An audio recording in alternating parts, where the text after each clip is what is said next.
Hey, everybody. Welcome to Friday night's after show. It's so good to be with you guys tonight. It's been a busy week and an incredibly busy news day. Hi to LB. How are you, LB? I'm good. I was hoping to reveal your new name tonight, but I guess I know. I guess we're not going to do that. We'll wait. We'll My be old name, We'll do a reveal party next week. And that's fun. Okay, yes. Let's do that. That'll be great. Do we have the explosives? We need the explosives. I got some stuff. I don't think I've got explosives. Wow, look at that. Oh, amazing. Apparently not that one. It's going to dissuade me from making jokes, Zev. I don't know if we want that. Well, let's go. What do we do? That's a better one. These guys are so sweet. Right. You are. Oh, there you go. So, Greg, nice to see you. I haven't seen you in over a week since you exposed my entire life to the planet, and it feels good now. So thank you very much for that. And your show this morning was really fantastic. Everyone should check out the Prevail podcast because it's the 5th anniversary of the Steele dossier, which time flies when you're having so much fun. God. Doesn't it? Yeah. It's really something. Yeah. 5 years ago, the Steele dossier came out, and you had this incredible guest today. Yeah, Arthur Snell, who was a longtime diplomat in the British Foreign Office and was in all sorts of interesting places. He was in Zimbabwe, he was in Yemen, he was in Iraq and Afghanistan. He worked for the counterterrorism desk in London, and now he works at Orbis. He's one of the managing directors at Orbis Business Intelligence, which is, of course, Christopher Steele's outfit there. And so the podcast covers a lot of different things, British politics and lots of his own experiences. But he did talk about Orbis. And I realized I did not plan this as I was sort of writing the little complimentary piece for this morning that indeed this week, 5 years ago, Chris Steele did in fact submit his first intelligence report. So it's been 5 years and crazy 5 years. We got to see it, but it's only 5 years since he wrote it. Okay, that's a little better. But it has, what a whirlwind it's been since that was revealed. You would argue, made Donald Trump a one-term president. I would think maybe, at least contributed to making him a one-term president. The one thing that it did for sure is that it gave, when people like me were saying, hey, Trump's ties to Russia seem like maybe a red flag a little bit, maybe a red flag with an orange hammer and sickle on him. It gave it some weight because who am I? I'm just a guy that wrote some books. Who cares? But Christopher Steele was the head of the Russia desk for MI6. Like, that guy knows what he's talking about. So if he says, oh my God, there's ties here and they're really concerning, and he goes above and beyond to try to get this document in the hands of John McCain and in the hands of the FBI because he's really worried about a Manchurian candidate being in the White House, that makes it, I think, it moves the window into something that normal people can discuss without being branded as lunatics. Right. And I think that he got a lot of things right. Yeah. We remained lunatics. He got a lot of things right. You can go through the details and nitpick, but the overarching summations and assertions in that thing, which were, yes, Russia is attacking our elections. They're trying to fuck with it. Yes, this is done by Putin at his command. Yes, Russia prefers Trump, does not want Hillary to be president, wants Trump to be president. And yes, people very close to Trump working in the campaign do in fact have ties to not only the Russian government, Russian intelligence in the person primarily of Paul Manafort and Konstantin Kilimnik, the Russian intelligence officer specializing in election fuckery. And in the last 5 years, all this stuff has come out. But again, at the time, as Arthur said on the podcast, this was something that people were like, no, that can't be right, because people didn't know. Yeah. I did want to hear Stone's little fling with Ivanka, but I will have to. You mean Steele? Steele's, yes. Yeah. Oh, sorry, that's your Stone. I mean Steele. That's okay. Stone and Ivanka, that would be totally weird. Don't give us that mental picture. Do not give us that one. That's a bad mental picture. All right, well, I'll give you Steele and Ivanka then. But we'll wait. We'll wait to hear about that maybe another time. I'm not that he would have known Mr. Snell, but Sir Snell. No, he's not a sir. No, I don't think so. No, I thought he was a sir. Mr. I mean, I don't think so. If he is, he doesn't say. Maybe I'm confusing it with the British spy from MI6 that Eric Prince is working with right now. Maybe he's a sir. I think he might be the sir. But we'll get to that a little later on. Greg, you've got a list of things that you want to bring up with us because we've been working and then the news happened. So you've been following things. I don't know that I've been following things. I went on the Twitter, as people watching this. Yeah. I occasionally am on Twitter, and I occasionally tweet things. So I was looking at so many crazy things, and crazy people have sort of come out of the woodwork this week, just as trending topics. Mm-hmm. Mostly, I think, because everybody is so excited to talk about critical race theory, which I don't know. Does that have something to do with horse racing? I'm not really sure. Is this like a gambling thing? We're supposed to figure out which thoroughbred is going to... I don't know what critical race theory is. I don't know if anybody actually knows. I feel like it's just words that they've strung together playing their dipshit Republican Scrabble. That's what the Republicans are doing with it, but it's coming out of academia from actually some scholars who are saying we need to study this and understand how racism has affected our society in a way of things like redlining districts and not being able to get loans, right? And in a very real and meaningful way throughout our institutions. So that is why and I always say he was standing up for that. Yeah. Oh, why is that critical race theory? Because where I come from, we call that just history. We don't have to give it a fancy name. That's what fucking happens. So why can't we just... People are trying to get it into the history books. Like, I think one of the big things that happened and I want to hear your list, but one of the big things that happened from everyone in the last couple of years becoming aware of Tulsa, of like, we weren't taught this. And we were all talking about that. Did you learn this in school? I didn't learn this in school. I remember the chapter after slavery, the reparation, after we had Andrew Jackson in there, and Lincoln got shot. I remember that whole thing that happened in my school. I was brought up in a very red state. And I specifically remember in high school, the teachers saying, no, we're just going to skip these chapters and catch up. And our teachers would have us just skip chapters. So I remember for that going, I think there's something in here that is important, and going home and talking to my parents about it. And my parents were livid because they're very liberal. They were like, what? And they're screaming at the school, why are you erasing this history? It's like, we just don't have time. We can't just do it, which may have been a legitimate excuse by the teacher, but I don't know. There was Confederate flags in the hallways in that high school. I think they were just skipping on by. I had the exact opposite experience. Where I was in South Africa and they were not teaching us. They were teaching us basically the white version of history. And my history teacher said, no, we're going to teach you the real history, and we're going to teach you 2 sets of exams to write, and you're not going to write the ones that are about the real history. So that, Mrs. Price, thank you. She was the person who back then taught me the real history of South Africa, which is, of course, starkly different from the South African apartheid government's version. And it's very similar to what you're talking about there, LB. There's a whitewashing of our history in education. Yeah. And it's so critical that we get it right to get the future right. Yep. So everybody's chiming in now. Yeah. Everybody's chiming in on the comments. This is not something that is taught in high school or elementary school or any other. It's caught like in law schools and stuff. Yeah. Anyway, the point is, that's not what I was saying. You were asking why is this coming in, and I'm saying why it's coming in now. I get it. Yeah. Now, here are some people that I've talked out about this week. Dick Morris talking about critical, and I'm like, he's alive? Yeah. I did not know. I was unaware that he was still breathing. Good on him for not being dead. Pat Robertson had something to say about it today. Again, how is he still alive? I mean, he's a set piece for The Walking Dead at this point. I don't understand. So we've got that going on. Then we have other people like this Madison Cawthorn guy. Mm-hmm. These are people that I would like to just never hear from them again. Madison Cawthorn has nothing interesting to say. He's a moron. I mean, he is a moron. I don't understand why we have to give him any space at all. Just stop quoting him or talking about it. I don't get it. Why is he trending? We get it. He's wrong. And the reason we know that he's wrong is because he's Madison Cawthorn.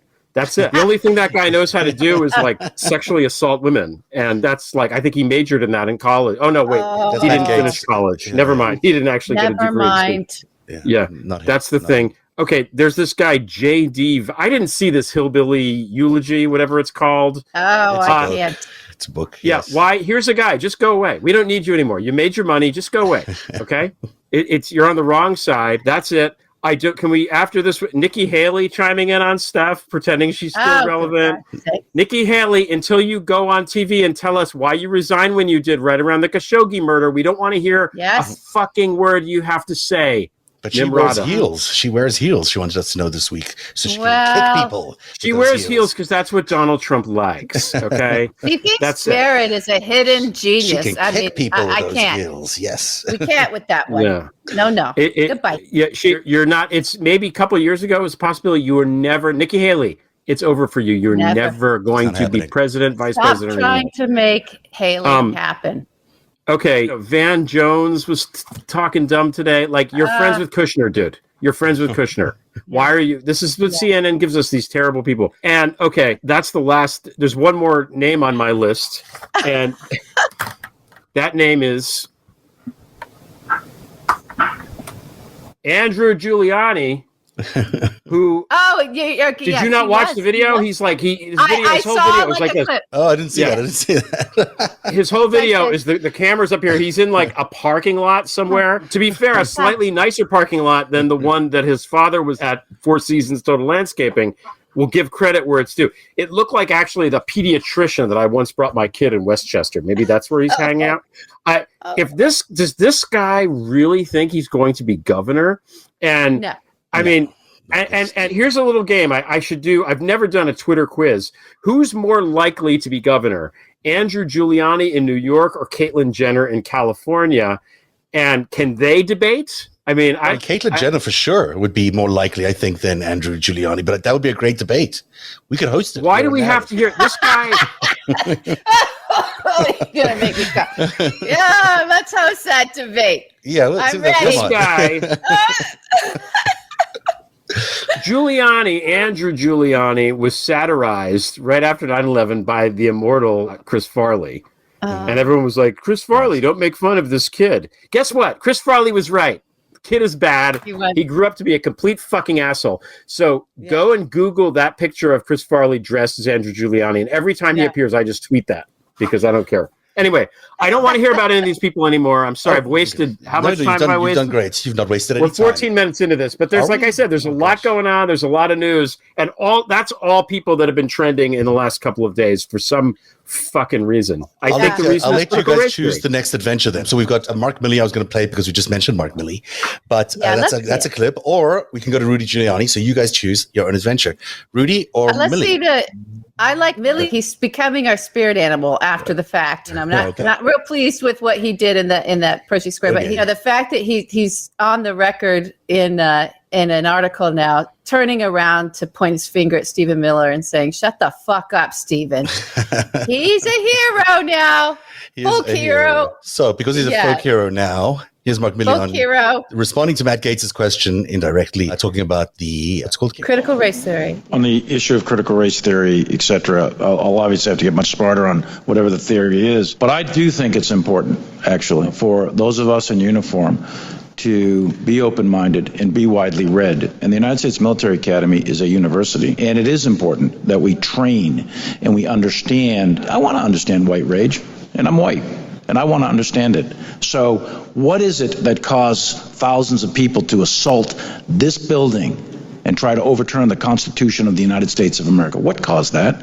I want to find that out. I want to maintain an open mind here, and I do want to analyze it. It's important that we understand that because our soldiers, sailors, airmen, Marines, and Guardians, they come from the American people. So it is important that the leaders, now and in the future, do understand it. I've read Mao Zedong.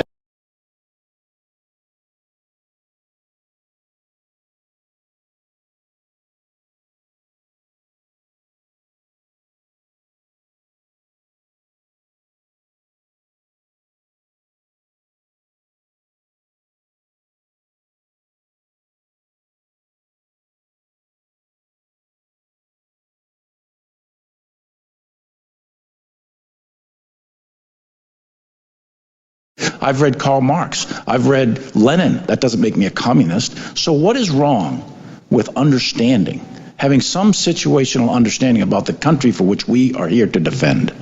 And I personally find it offensive that we are accusing the United States military, our general officers, our commissioned, non-commissioned officers of being, quote, woke or something else because we're studying some theories that are out there. That was started at Harvard Law School years ago, and it proposed that there were laws in the United States, antebellum laws prior to the Civil War.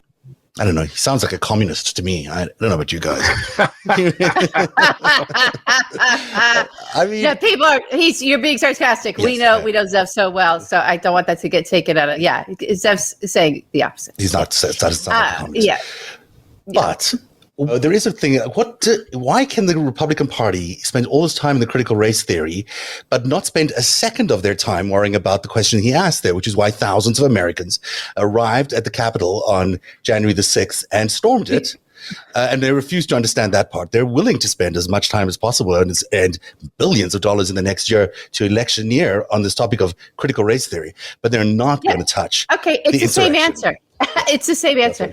They're not touching the insurrection. They don't want to know about it because they caused it, and they know they caused it with their propaganda and with their horse shit and their semantics, which are all crafted for them, and this whole psychological warfare that they've been drilling down into the base and expanding out from there. So they don't need to investigate what they created. What they're doing is creating now and spending their time on the next big semantic, which they believe, my interpretation is, the belief is, and the crafting is, to take critical race theory and get their people all up in arms about it, and use that as the next big culture war moment around racism that has sort of a thing about it, create mythology around it, make it a big threat for some reason, and push on it to try to take the House and the Senate in 2022. This is about elections. This is about getting everybody motivated, and they know the only way they now know how to get anybody motivated is just to lean into cultural divides, and racism for them is the big thing it's their big chip. They play it. So, and their people respond to it. It moves everyone into the part of the brain, the same part of the brain that you saw all those people storming the Capitol. They're all activated in that part of their brain. Mm-hmm. And they're just screaming and yelling, and everything's heightened, and they're just, look at you, traitors. So that those new videos are coming out now of what the Capitol Police were what was being screamed into their face, which we saw some of, but now we're really seeing it. These people they're gone. Their brains are gone because they've been cooked up. They've been cooked and cooked and cooked. So now the new ingredients to throw into the stew to keep the cooking going is critical race theory. And what Millie did there was he actually pushed on that in such a way, and pushed back on it in such a way, with such clarity and such focus, with all that decoration as a head of the Joint Chiefs of Staff, our top guy here, saying this in front of this House committee. And what did they go and run and do? What did Matt Gaetz and the Tucker Carlsons go and run and do? They went and started trashing the military from him on down, and saying, we need to win wars. You need to. And now they're going full bore against the military. They're going to weaponize that. They don't care about patriotism. They never have. It's all been horseshit. All of it has been horseshit all along. It's all fake for these people. It's real for us. It's fake for them. They don't care. They're just into power.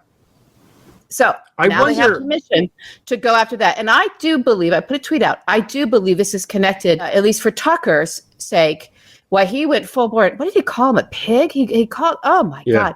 The and not Kremlin smart, that was dessert for Putin, who's been pouting since the summit. He's been Mr. Pouty Face and stop and scream and yell and being his little troll self that he is, the horrible man, the tiny little I'm going to put him at 5'2" now. Every time I talk about Putin, I'm going to make him shorter because he's tiny little internet troll of a huge, I don't even know what he is, whatever this mobster, right? Is pouting because Tall Joe stood with integrity and faced him down and went in there and said, yeah, no, you're not going to do this anymore. I didn't like the summit happening in the first place. I didn't want Putin to have that stage, but I'm okay with it. I'm like, okay, I feel calm about it. You guys helped calm me down. Zeb, you really helped calm me down about that. I really appreciate that. Good. And so that's what's happening, right? So I think Putin they have to give him the candy because he's a child and he needs a lollipop because he's only 5'1". So he needs his little lollipop. He gets to 4 foot. I'm going to be 4 feet tall. I'll still keep him above 5 feet, but barely. To have his little lollipop, thanks to Tucker Carlson, right? Of calling our our most decorated guy right now, a pig. When did it become okay for Fox News to become a Russian propaganda mouthpiece? I mean, not like blatantly. I mean, I know they were in the previous administration supportive of some policies, but now they're blatantly probably since on a Rupert nightly Murdoch basis. was rolling around with Robert Maxwell. Probably came okay then. Right, but it's a long time ago. But Did I say it? You did say it. Where is this? Why is this okay in our society? I don't know if you've treaded this water before, but it's like this is Russian propaganda praising Putin on the biggest news network we have. And I know people like to think it's not news, but it is news, and they're watching it, so as news, so it's being received as news, and it's praising Putin nightly. Yeah, and it's just not acceptable. I wonder if at some point they're going to cross the line and this is going to backfire. Like, going after the military is pretty brazen, I think, and remember that Fox News is shown on a lot of these military bases. What are you going to think if you're on the military base and all of a sudden Tucker Carlson is criticizing the military? Which it seems to me, if I'm a soldier there, being told you can't win wars and insulting the general, that isn't something that I would want to hear from that fucking guy with the punchable face that he has. Yeah. And it goes back to the thing, like, we shouldn't say punchable face. That's not nice. Even though he does. I'm just saying we shouldn't say it. I mean, I'm not advocating it to be punched. I'm just saying that just to be clear, we're not advocating any. We don't condone violence on this show. No. We're just saying, I see that face and part of me wants to do that, but I don't condone it. I made that worse. So, but you did. So, yeah. And like with things like healthcare and COVID and this and that, the Republican policies on these things, at some point, they're going to fuck over enough people that it's going to redound against them, one imagines, right? I mean, they can only take away so much stuff, which is what the Republicans are doing actively. They're just trying to take things away. They want to take away the health. They're trying, these governors like Tate Reeves in Mississippi and other benighted governors in other benighted states are taking away the Obamacare provisions. That guy turned down federal funding. I mean, at some point, that hurts Republicans too. Somebody's grandmother's going to die because Tate Reeves did that. And at a certain point, right, don't they have to wake up and understand what's going on? I mean, how much more can this fuckhead in Texas do? I don't know. Between the power grid and the lieutenant governor saying we have to kill old people for the economy. Like, I don't understand. There has to be a point at which even a moderate, most Republicans traditionally are not the crazies, right? Well, once we get all of the moderates. That doesn't exist anymore. We have to stop saying this is not, Republicans aren't like this. Whatever we understand, because we're old now, as we're 5 years after the Steele dossier. I mean, I can't even sit there and calculate. This is not what exists anymore. That's gone. It's been gone for a while. And I know, but most people pay attention. They don't pay attention until it affects them personally. That's all I'm saying. I think even then they're not going to care. As long as they're being fed something, their brains are so. These people have been the ones that are paying attention. The ones that haven't been paying attention, at some point they're going to be like, because a lot of people are just going on with their lives. They're going to be like, wait a minute, this is horseshit. Yes, I do believe that. But the ones that are so wrapped up in that conservative information bubble, they're in.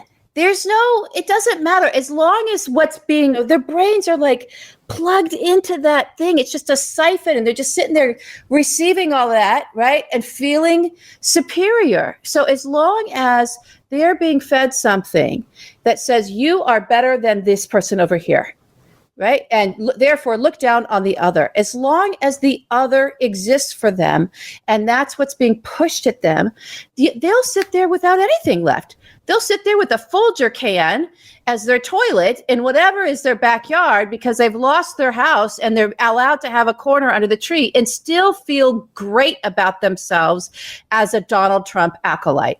That's how bad it is. And I think we have to get ourselves into that space of just going, they're gone. Right. And so we're going to. I know, but I'm not. I think what we're trying to figure out here, what we need to determine is what percentage of the people are gone, because there are plenty of people that are not. Fine, but I'm just saying there are people that aren't gone. There are people that just don't pay attention, that don't like politics that do maybe vaguely say, oh, the critical race theory, oh, Biden, whatever bullshit they make up about him. But There's after a while, there, maybe 10 to 15% that's in that range that he's still considered. What are the Fox News's ratings? What are their numbers? Fox News ratings are always going to be strong because they just appeal to a certain demographic. That's how many are gone. But you're going to say that 30% of the country is probably gone, but there are 10 to 15% that are still out there that are in the move me zone, and they're being fed critical race theory. So their big concern going into next November is going to be, well, I don't want my kids growing up in a world where they had to be taught all this black stuff. So I'm going to vote with my white colleagues and my white friends, and we'll continue our white. And that's what we're going to fight against. My biggest fear for next year is that we head into the election and we're back where we were last year in a race election. We can't have another race election. Existentially, we're fighting going to have a race we election. do not have to always have a race election. They're going to try with make the it Republican Party. They're going to try make it one. Have that. They're going to try and make it one. But our challenge is really to fight autocracy and to prove that democracy is the best way to go, and not start a war between white and black, because that's not something anyone can win. So we got to keep refocusing on democracy and versus autocracy, and that's one we can win because we just generally will. They're going to keep trying going to race. We got to ignore it, and we got to just not let them do it, which I think we can do with Biden in the White House. Hey, I want to talk about the news this evening because Donald Trump and his organization, or at least the Trump organization, appears to be on the verge of being indicted for what could be tax fraud, many other things possibly, but tax fraud, it seems like, by the Manhattan, right? District Attorney, I think so. Yeah, Cy Vance. So this is big news because, boy, we've been waiting for an indictment and the Trump name to appear in one sentence together, and it appears like this week or next week that is going to exist. However, in my mind, it's not really Donald Trump getting indicted. It's not really Donald Trump Jr. getting indicted. It's probably none of the Trump kids getting indicted. No, it's Eric. Is Eric? Eric is born to be the fall guy, Zev. Eric was put on this earth to go to prison for these fuckers. That's his role. He's rumored to be. That's why Laura. That's why his wife is out front and center now. She's out front and center. She's all pretty. How long will Eric Trump be in jail before Donald hits on his wife? I wonder. I don't even know that we have to wait. I think that's probably happened. It's already happened. Wow, yeah. You went there. I went there because it's fucking true. These people are awful. They are the scum of the fucking earth. They have no dignity. They have no grace. They have no refinement. They are just ego-driven scum who will stab their own grandmother in the back to make an extra $10. That's who they are. And it's who they always will be. Sounds like mobsters. Yeah, it sounds like a crime family, doesn't it? Eric and Trump and crime Andrew families Giuliani have more loyalty to other members of the family than these people. Eric Trump and Andrew Giuliani look quite similar to each other, by the way. Sorry, I missed that. I missed the last one. LB. I said it's a crime family without honor. Oh. Yes. Yeah, wow. That's a good way to put it. And speaking of which, that's why Ivanka and Jared appear to be ghosting Donald right now. I mean, that seems to be the news out of Vanity Fair and elsewhere, that they're ignoring or moving away from their father or father-in-law. I don't know who had the story, but I'm interested to see what you guys think about whether this is actual reality or are they just trying to avoid court time and crime time. They're trying to... Go ahead. Ivanka these two individuals have been living in a fantasy for they're in a fantasy about who they do business with. They're in a fantasy about the consequences of doing things like taking intelligence out of our intelligence agencies and selling it to bonesaw butchers because those are your friends and you can get some business. They're not bright. They are not bright enough to understand, or intelligent enough or insightful enough to understand where lines and boundaries are and definitions. They're just privileged, horrible human beings who came into the world with a very particular paradigm and understanding about why they have wealth and where that wealth comes from. And they believe it comes from their own fabulousness. And so when you're a sycophant to yourself to that degree, they're not going to be able to see. I remember when Jared was told, by intelligence, hey, Wendy Dang, she's Chinese intelligence. Be careful with her. From our Secret Service, I believe, or from our intelligence agency. And his response was to laugh. I'm not sure that child has any idea that he's actually been mixing it up with mobsters and spies his entire life. They don't see criminality as criminality. They think it's just doing business. This is how we do business. When you're as big and fabulous as we are, this is how business is really done. So I'm not getting them off the hook, you guys. I'm just saying they don't know where the lines are. They don't know that there are lines. And so they're only going to see anything that's a consequence as a personal persecution of their own fabulousness because everybody's jealous and haters. Mm-hmm. That's what we're dealing with these people. That is how vapid they are and how stupid they are. And I do believe that both of them will at some point be facing very serious consequences. And I think it's good.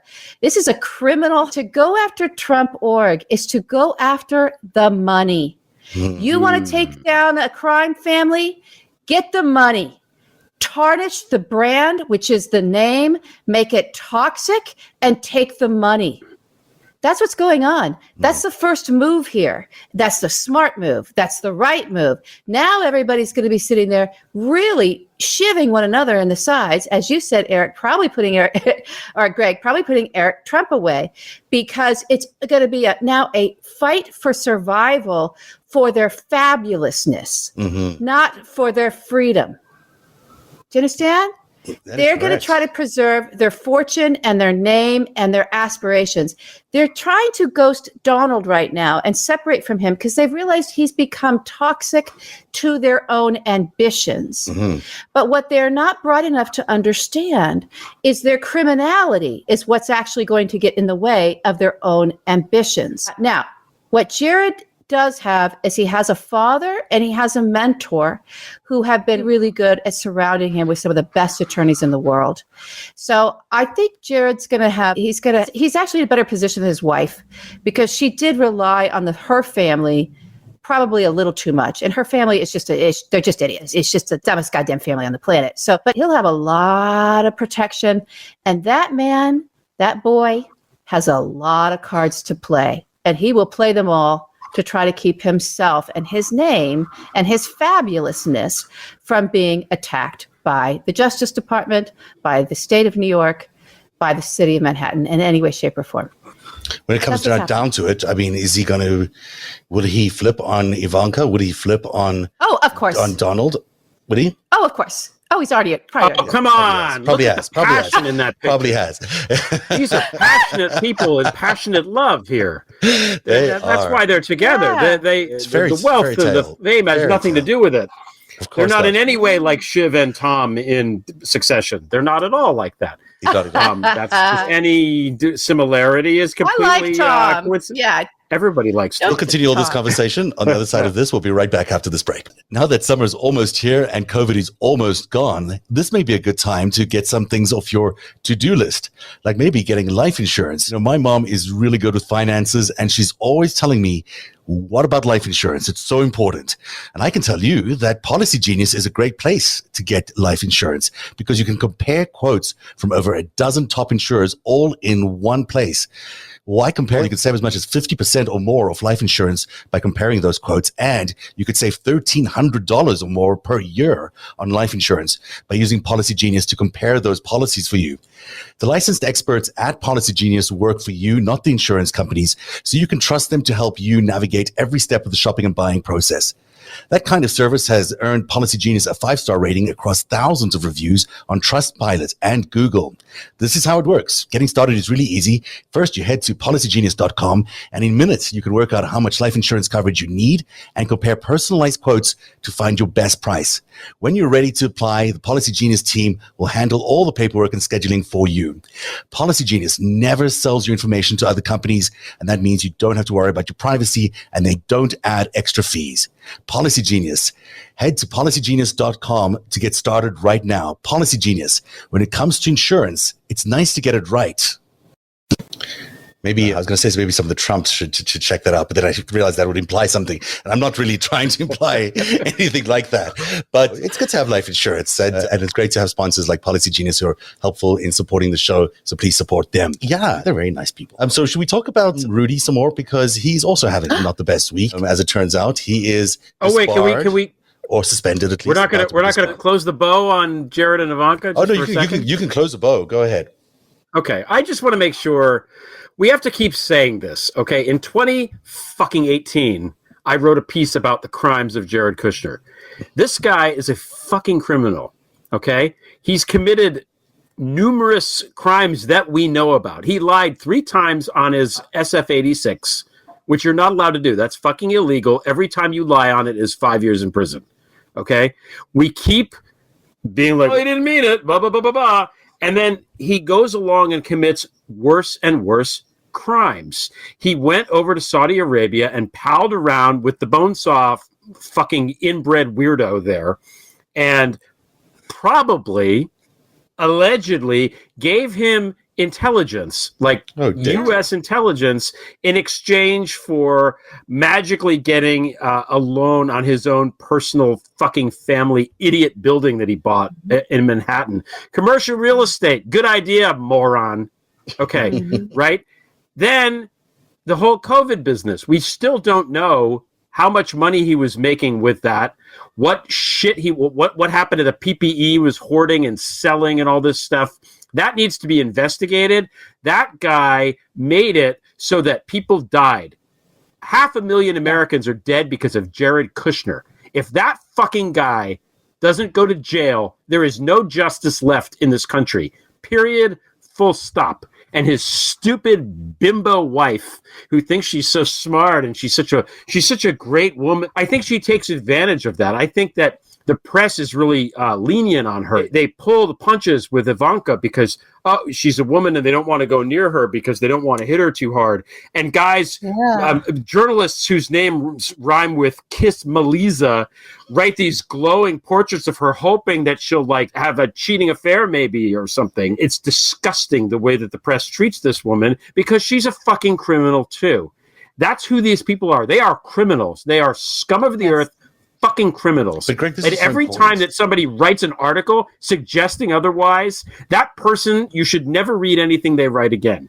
You should just circle the name and put it in the back of your head saying, this person is a fucking shill for the goddamn PR agency that Jared and Ivanka own. That's who they are. They should never be considered journalists ever again.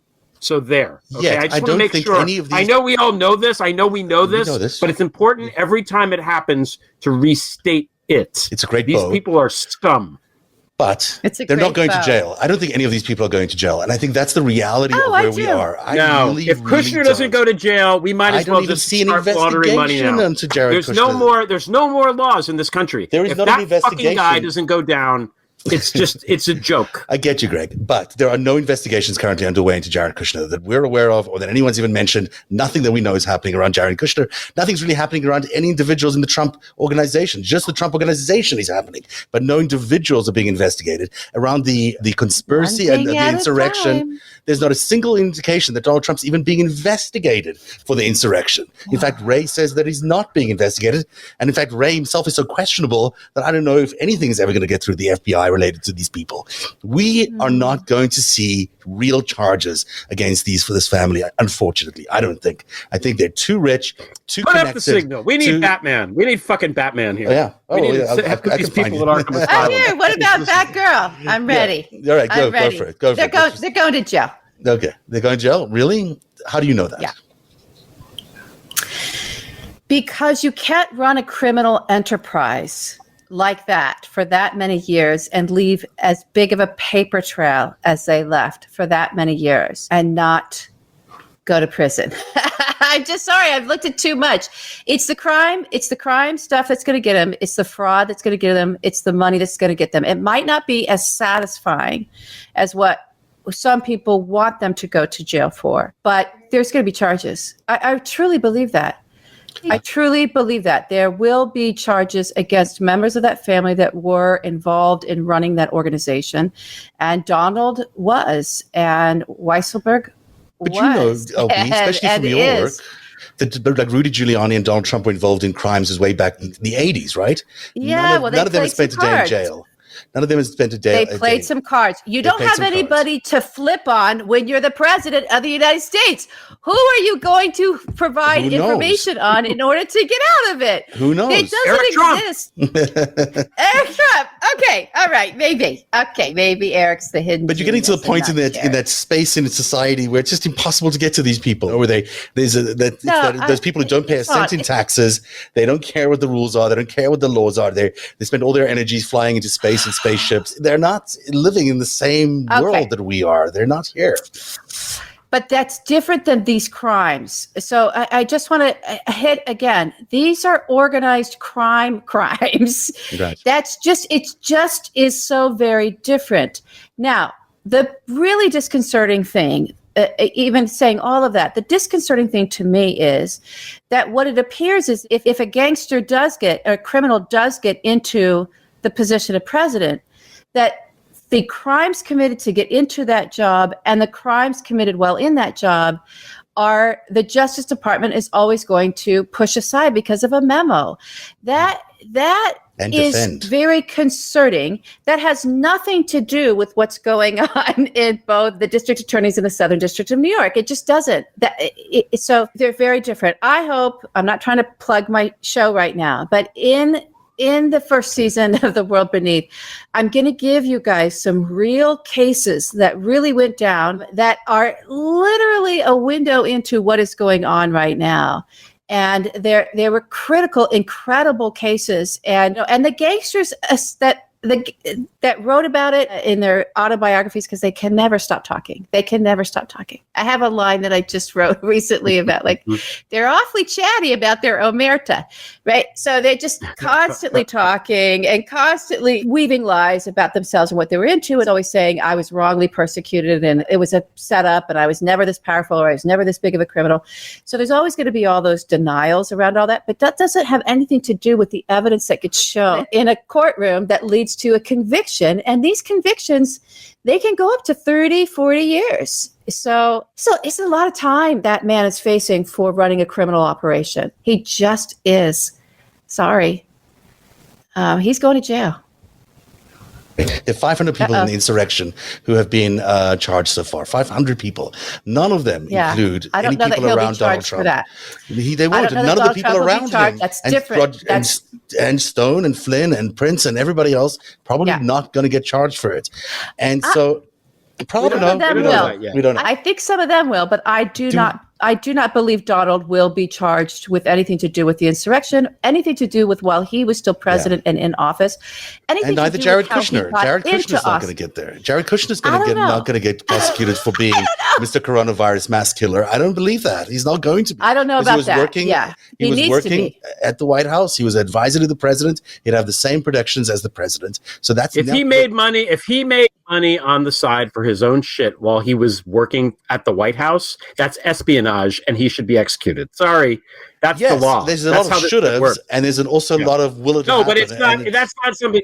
The protections of the president. Okay, the legal protections. When you're the president, the reason that you're supposed to be protected is because you're doing the duties of the job. And the theory is, the critical president theory, is that you wouldn't be doing the things you're doing unless you were the president, right? So if you bomb a country overseas, if I'm just some guy, I'm not going to bomb Syria, right? So if you're the president, you have to be indemnified for acts that you do as the president under the idea that you're acting in the best interest of the United States. However, bribery is still illegal. It's still illegal to sell secrets for money.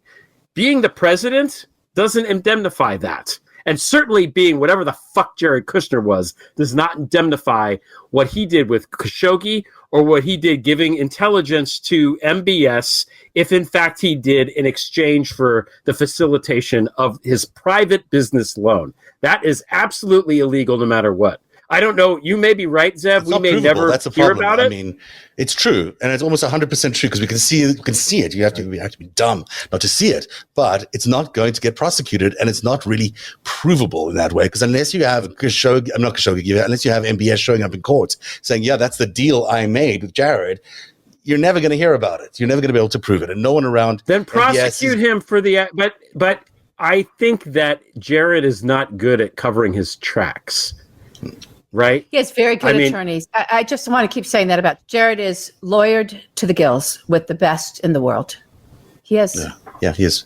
I mean, the best in the world who are fucking evil, by the way. Because anybody that would take money from Jared Kushner is a fucking evil motherfucker.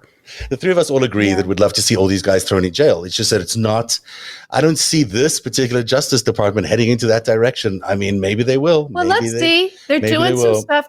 Maybe they will. It can't be slow is the problem. My problem has always been the silence and the pace because we're in a narrative war, and we've never been here before, not like this.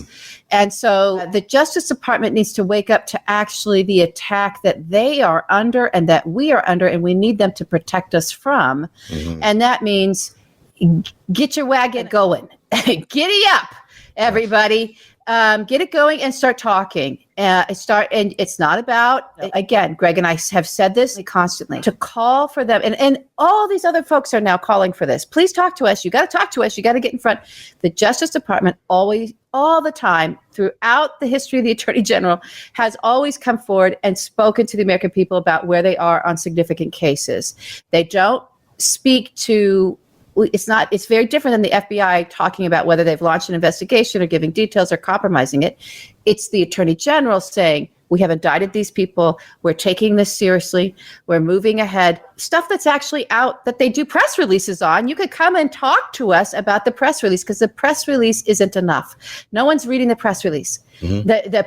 Our press is not covering it. You have to be the advocate. You have to be Merrick Garland needs to be the department's best advocate and mouthpiece, because the stuff that relying on our news hosts and the print media to pick up this very important work that's being done at the Justice Department with the Attorney General and put it on the front page and make it so that the public can understand it and know what's happening in the moment and take control of that narrative. Those days are gone too. Those days are gone. The Republican Party of our parents is gone. All these things are gone, and we need to start behaving now in the world that we're in now, with everything that we've learned, gaining all these fucking gray hairs that we've all gained in the last 5 years since that goddamn Steele dossier dropped on our heads, right? We just need to live now and move forward from here instead of hanging on to this stuff that doesn't exist anymore. Yep. It just doesn't exist. Let's move on to be fair, Merrick Garland has been talking. So he started talking. He must be watching. Right. Which good. Please keep doing it. Thank you, and keep doing it. Now, speaking of criminals that are never going to jail, I mean, Rudy Giuliani, here he is. And this is a good opportunity to talk as well about your upcoming serial, which starts on Monday. Is it Monday? Oh, thank you for being excited. Yeah. So I'll tell everybody how it's going to go, because now I have the dates, because it really is. I'm just writing and creating and producing, and there's a whole team of people who know what they're doing on the business side of things. So Mondays will be this narrative, the scripted, me doing storytelling.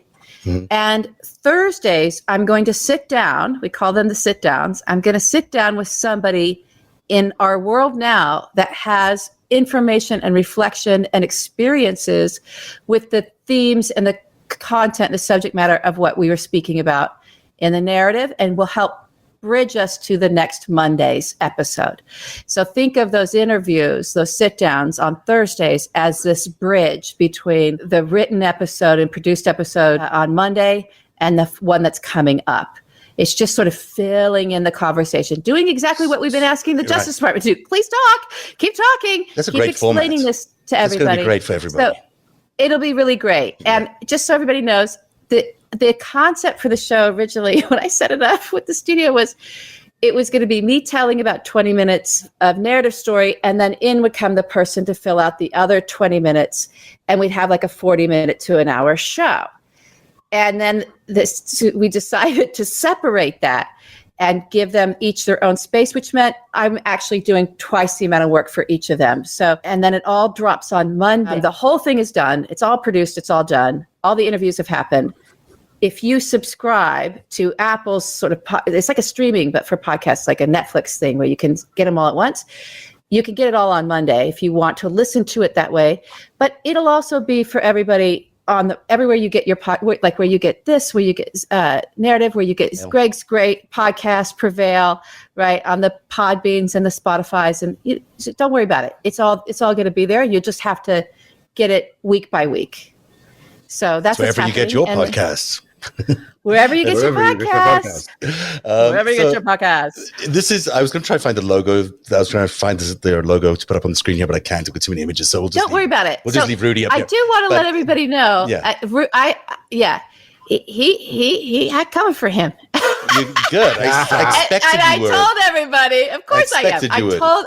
I told everyone last fall when we were starting work on this that I was working with. I said, they're like, where's it all heading? And I was like, straight between Rudy Giuliani's eyes. And they're like, what? And I'm like, yeah. So not trying to give anything away big. And it's really not in a sense, but we are going to get into who Harold and Leo were. That is Rudy's father and uncle, and who his grandfather was. And take a look at what he was really up to.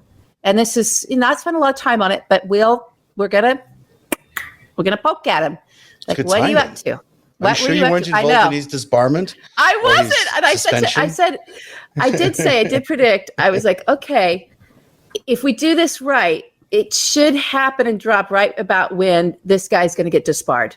And literally, that right when I was wrapping up the one episode on him yesterday, just doing the finishing, the final polish on it, that news hit. And so everybody involved in producing the show was like, oh my God. And I was like, yeah. Here's a little retrospective of what Rudy and Donald have been doing over the years and how long their friendship and relationship has been. The black and white photos are because they're black and white photos. That's a long time ago when he was still running as a prosecutor, Rudy Giuliani. There's Donald Trump next to him, supporting him all the way, even appearing as a witness at a grand jury. So definitely we're cooking up deals all the way back then.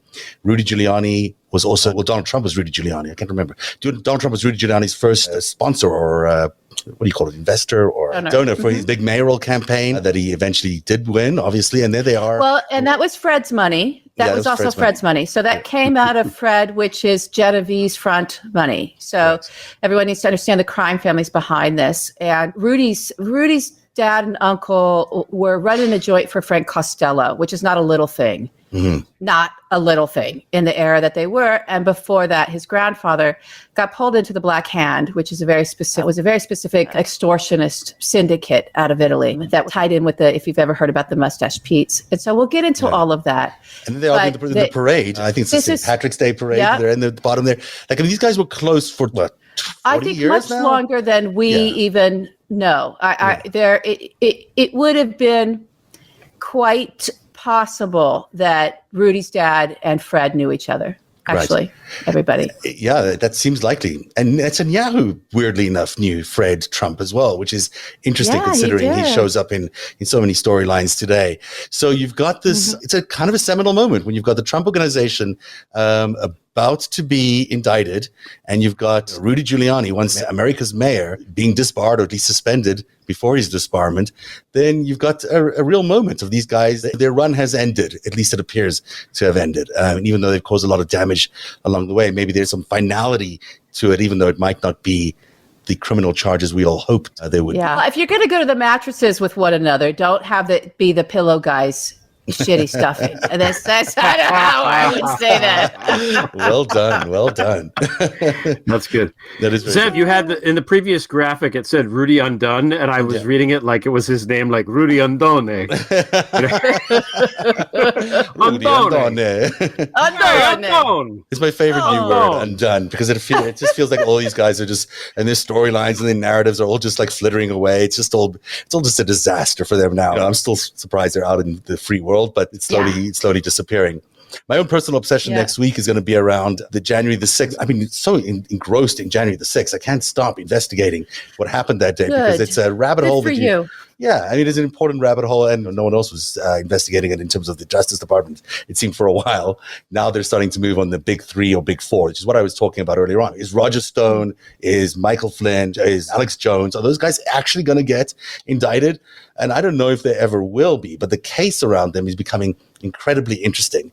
And lately, I've been trapped into another little interesting rabbit hole, which is looking for Michael Flynn. Because even though we know this is all Michael Flynn's operation, he was certainly a part of making it all happen. It's unclear to me where he was that day. Like, no one really knows where he was. He appeared on the 5th. We don't know where he was on the 6th. I know. You do? UFOs. UFOs came. The UFO came and got him. So I think we know now. I think we're getting closer to understanding exactly what happened on that day regarding Michael Flynn and his private army of people. Eric Prince certainly has his Blackwater, and Michael Flynn certainly has his private army. We'll go deep into that with pictures and all sorts of things on Tuesday's show. So that's going to be, it's going to be a really interesting hour as we look into what Michael Flynn was up to that day. And Michael Flynn leads us to other two people we will have to talk about, Eric Prince and Peter Thiel, which we've spoken about recently as being behind Q on last Tuesday's show. That is also coming up. We're going to reveal exactly what they were doing on January the 6th in our future narratives. And that is not the end of the show, but it's the end of the show. Is it not the end of the show? I know. It's been an hour. I can't believe it. I know. I can't believe it either. Did we talk about enough? No, we've got one more thing to talk about, but mostly... No, because I wasted all this time talking about critical dumb theory or whatever. No, we got one more thing. We got one more thing to talk about. We got one more thing, and it's coming up after this. Tonight's show is brought to you by Helix Sleep, and they have a special offer for narrative viewers. I've heard it from so many people. The one thing that's changed since January is their sleep. Not waking up worrying about what the president might have done or said or tweeted makes the world of a difference. I don't think I had a good solid night's sleep in 4 years. And it wasn't only the president. My 10-year-old mattress, which started life as a 12-inch foam mattress, had shrunk to an 8-inch mattress, and getting out of bed was often more of a slide than a bounce. It was time for a new mattress. Helix Sleep has a quiz that takes just 2 minutes to complete and matches your body type and sleep preferences to the perfect mattress for you. Why would you buy a mattress made for somebody else? Changing the course of a country can take a village. Changing the course of your sleep takes a quiz. Helix is offering up to $200 off all mattress orders and 2 free pillows for our listeners at helixsleep.com/narrative. That's the way we spell narrative, N-A-R-A-T-I-V. That's helixsleep.com/narrative for up to $200 off and 2 free pillows just for you. So Britney Spears is the last thing we have to talk about, which is actually a weird, surprising thing to end the show with, because we never talk about these things. But as you all know, she has finally come out and said, which many of us suspected, in that her conservatorship was nothing less short of a slave situation, where she basically has been at the mercy of her father and a bunch of business people in an attempt to control her life, down to the fact whether she could have children, whether she could get married. I mean, we all grew up with Britney Spears, and I mean, it's all very well to laugh at her and her music and all of that, but it is seminal music. It is music that certainly was a soundtrack to many of our younger years, and yet somehow we've allowed it to happen again. Somehow we've allowed the same thing that happened to Michael Jackson, the same thing that happened to Elvis Presley, the same thing that happens to so many people who we love so much. They get trapped in a world of money and control, ownership, ownership. They get turned from being talented young people into product that they get carried throughout their lives, and it's impossible to live their life as a product for someone else's business entity. So I thought it was just worth mentioning Britney tonight, because we all kind of love Britney, and we all do love Britney, and we don't know who she has been for the last 10, 15 years, because she had that incredible breakdown and she was so bullied by the media. And I know a little bit. Yeah. Do you? I'll share this. Yeah. I do. Yeah, I do. So I used to live in a neighborhood that one of our close friends and neighbors was their kids played together. Their sons were very close, and she lived very nearby. And so I would see her quite a bit and had nice, lovely exchanges with her. And my daughter loved her. She was lovely with my daughter. I had no idea our kids were little. I can say what I saw and what I knew is that this was a really lovely, her boys love her. And she was wonderful and very humble and very real and just a sweet person. Yeah. And that's what I saw. So what all this going around her, and the kids were playing baseball together and swimming in the pool, and we were all watching movies, eating popcorn and playing. She played ping pong with my daughter. She was the only adult that would do that. So that's what I saw. Wow, that's who I met. Story. That's who she mother. is. That's who everyone says that she is. There was also someone who they took such advantage of her in this situation, and she really does appear to have been bullied through so much. I can't even believe that stuff is legal. I can't believe you can tell someone not to have children. It was heartbreaking. That was heartbreaking, and I saw a little bit of it. I was so absorbed. I felt bad and everything else, and I caught a little because my friend was going, "Did you see?" I was like, "Oh." Right. And I watched a little, and it was heartbreaking. But I felt like she was a very good advocate. She's a good advocate for herself. Mm-hmm. She just needs to be able to speak for herself, apparently. Yeah. So how is it that we're not allowing people to even speak for themselves for years and years at a time? That seems like that needs to be fixed a little bit. I think so. We have it's this theme of this patriarchy that you can sort of like control so much of people, and it really is. Its time has come. We need to be able to allow these, especially these talented people that we have in our lives, these incredible singers and artists that we have, need to be able to express themselves without being turned into product, which is basically what you said earlier. I mean, I've done this, and I've worked with people like Justin Bieber before, and I remember that day he was being a real prick. He was being he was Justin Bieber having a hissy fit about his girlfriend or something, and I got annoyed with him because I needed him on stage to do something that we were doing, and I regret that so much because I don't know what this kid was going through. He's this kid who might have been having whatever emotional moment he needed to have in private, he was having in the middle of a business event and a production. And so we need to like pause around these younger kids, and especially with the obsession around TikTok and the obsession around all this fame, really, because that's what kids grow up being expected to try and become. We really have to be a little bit more mindful of what that does to them. So there's that. A good story on Britney. What's that? We wish her well. Yeah. Come on the show whenever you want, Britney. We'll give you the best time ever. So protect Billie Eilish, I say. Yes, I know Billie Eilish. People. I was going to try. Stay saying Billie Eilish. She's a favorite in our house. She's the favorite. You can't hear this properly, but I'm playing Britney Spears on my phone, so good. I was meant to come through the system, but it wasn't. Oops, so that's the show for tonight. Okay. Any last thoughts, Greg or LB? No, just everybody listen to this thing that I'm dumping on the world, and let me know what you think. I hope it's good.